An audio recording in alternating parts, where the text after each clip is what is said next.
you're too busy, it's your mother's fault, it's your culture's fault, and I don't have enough money, this isn't going to work.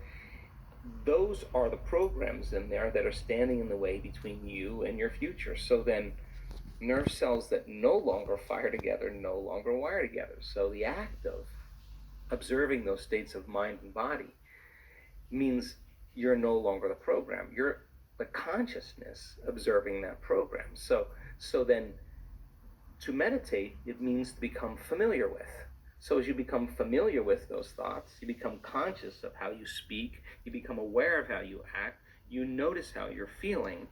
The more conscious you become of those unconscious programs, the less unconscious you'll go in your waking day. Why? Because it's not enough to just have a great meditation and get up and get on the freeway and get in traffic and getting stressed.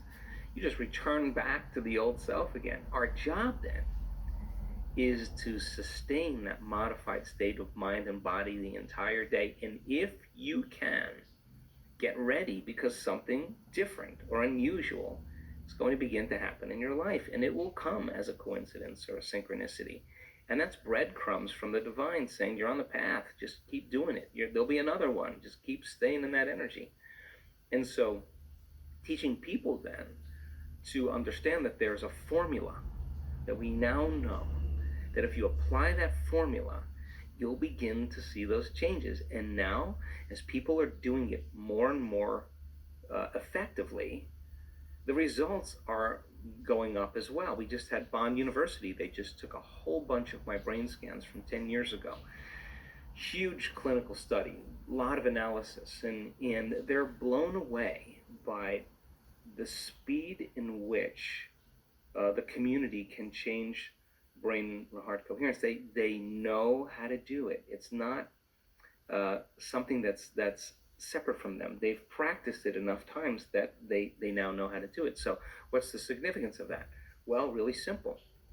In your life, if you start returning back to the same reactions, to the same people and circumstances, you're returning back to the old self. So you got to stay conscious in your life. And if you're not being defined by a vision of the future, then you're left with the memories of the past, and you will be predictable in your life. So crossing that river of change from the old self to the new self, there's a neurological, a biological, a chemical, a hormonal, a genetic death of the old self.